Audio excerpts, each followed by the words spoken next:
Welcome. You're tuned into Tangled Threads. If you're digging our content, hit the like button and subscribe. Thank you. Hey y'all. I'm feeling a whirlwind of emotions right now and need to get some stuff off my chest. I take that's what this sub is for. The day started like any other. The sun shone through the half-drawn blinds of my office, casting long lines of shadow across the floor. I was engrossed in some mundane paperwork, the usual humdrum of my 9 to 5, when the familiar ping of a new email notification interrupted my thoughts. I glanced at the sender. Jessica. I didn't recognize the name, but the subject line caught my attention. You need to know the truth. Curiously, I clicked it open, expecting perhaps a sales pitch or spam. Instead, I was met with an opening line that felt like a punch to the gut. I think your wife is having an affair with one of the pharmaceutical reps at our practice. My heart began to race. My mind tried to reason it away. It was probably a prank or a case of mistaken identity. Yet, deep down, a cold, sickening dread began to spread in the pit of my stomach. The email continued, detailing how the sender, Jessica, had noticed frequent and intimate interactions between my wife and one particular rep. I replied hesitantly, I appreciate your concern, but I'm sure you're mistaken. Can you provide any proof? I asked, half hoping that she wouldn't be able to. 4 long days passed. Each day, my mind swirled with paranoia, confusion, and a desire to protect my relationship. I tried to push the email to the back of my mind, telling myself that it was just a misguided attempt at drama, until the next email arrived. The ping sounded again, and there was Jessica's name. This time, it came with an attachment. Hesitating for only a moment, I opened it. The sight left me breathless. A candid photograph of my wife, Laura, sitting at a restaurant table, laughing with a man I didn't recognize. They seemed close, their hands almost touching over the table. I felt like I was drowning, the world spinning around me.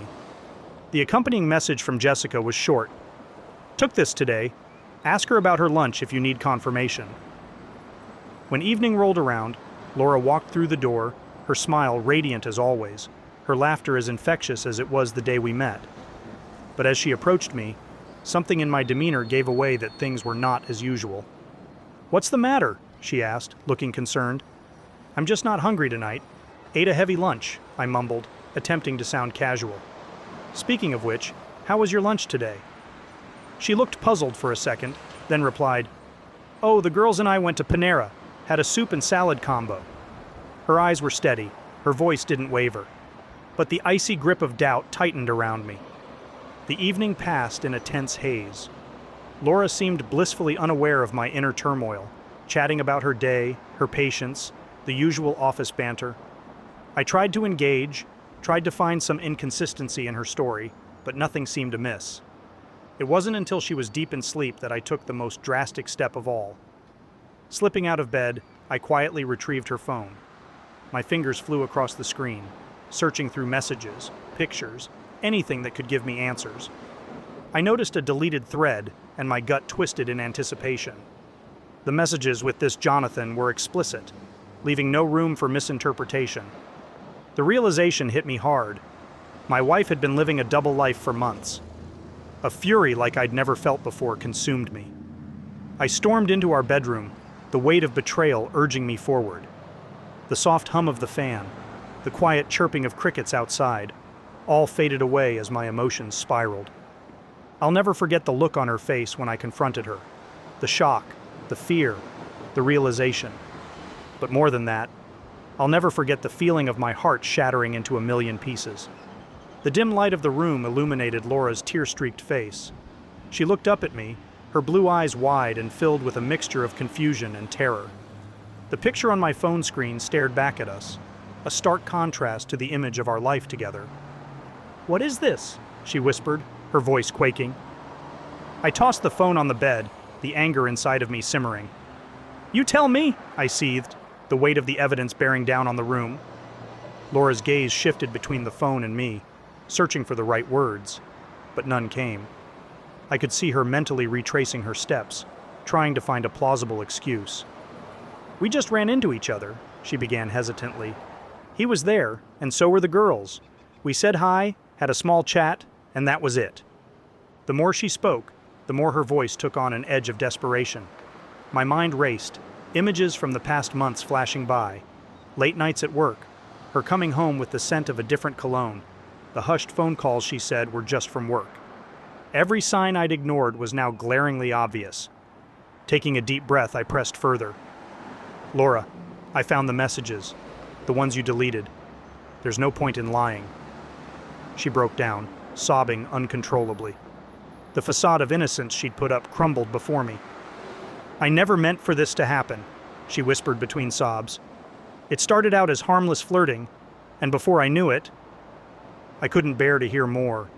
My head was pounding, every beat echoing the words betrayal and deception. The life we built, our dreams, our future, all seemed to be slipping away. My thoughts raced back to our wedding day, the promises we made, the love we vowed would never die. How had we come to this? Looking down at Laura, I realized the extent of the pain we were both experiencing. Yes, she had made a terrible mistake, but the intensity of my anger was also tearing us apart.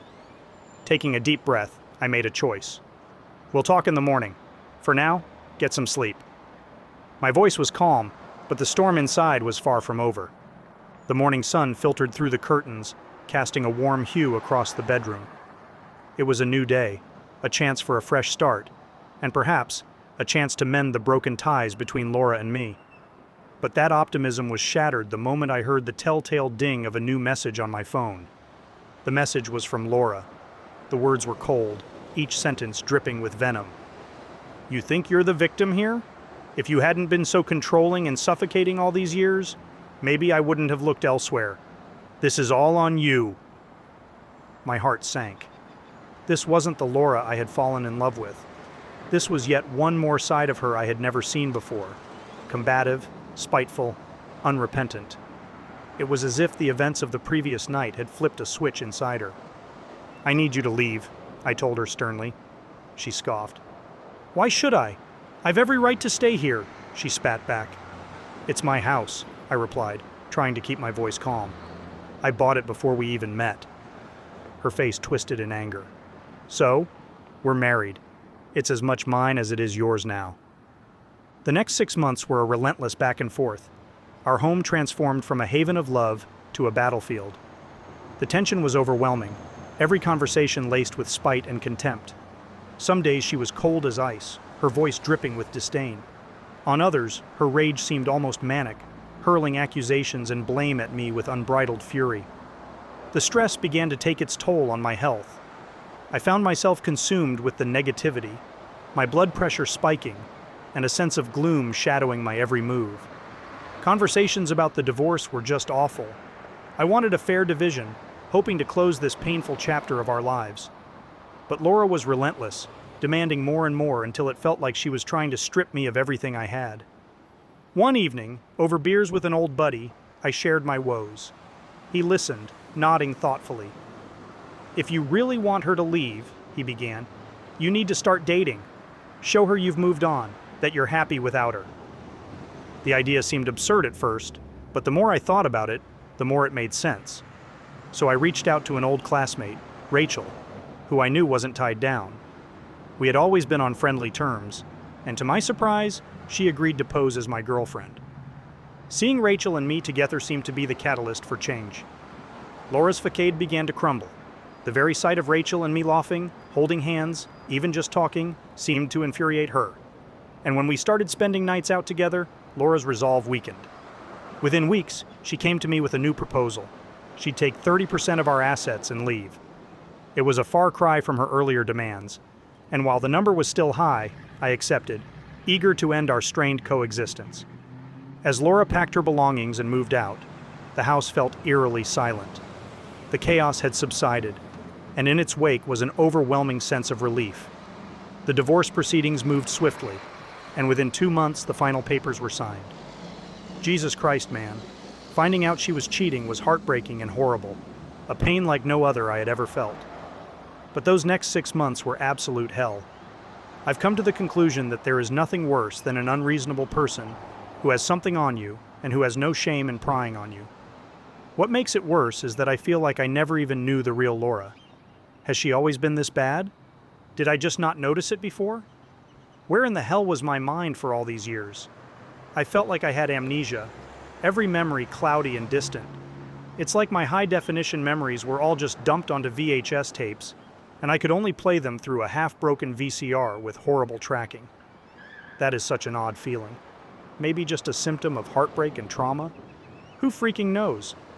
I'm glad it's over, but it feels like I've been living a lie, hidden behind a veil I could not see before. Anyway, Rachel and I, during our faux relationship, had developed a real bond. The shared secret, the time spent together, it all created an unexpected closeness. But as the dust settled, we both felt it was necessary to give each other space. There was potential for something genuine between us, but jumping in immediately felt premature. We agreed to stay in touch to see where life took us in a few months. With Laura gone and Rachel taking a step back, I found solace in solitude.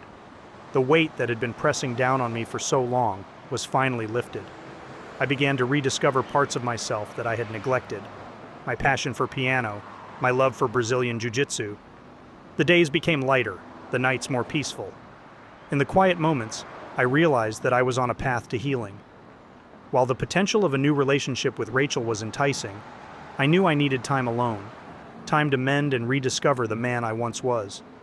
And as I played a soft tune on the piano one evening, I felt a renewed sense of hope for the future. I am not sure that most people even understand what they're getting into when they get married. There are so many unknowns and so much potential for disaster. Perhaps humanity's expectations need to change. Perhaps a new paradigm about marriage and relationships needs to be developed. Otherwise, I feel there will continue to be a lot of unwarranted misery endured by the human race. But what are your thoughts on this story, or on marriage and relationships in general? We'd love to hear them. Please let us know your thoughts in the comments section below. What the fuck? That's all I gotta say. Just what the fuck? Anyways, let us know your thoughts in the comments section below. When you subscribe, be sure to click the notification bell. Click here for more Tangled threads.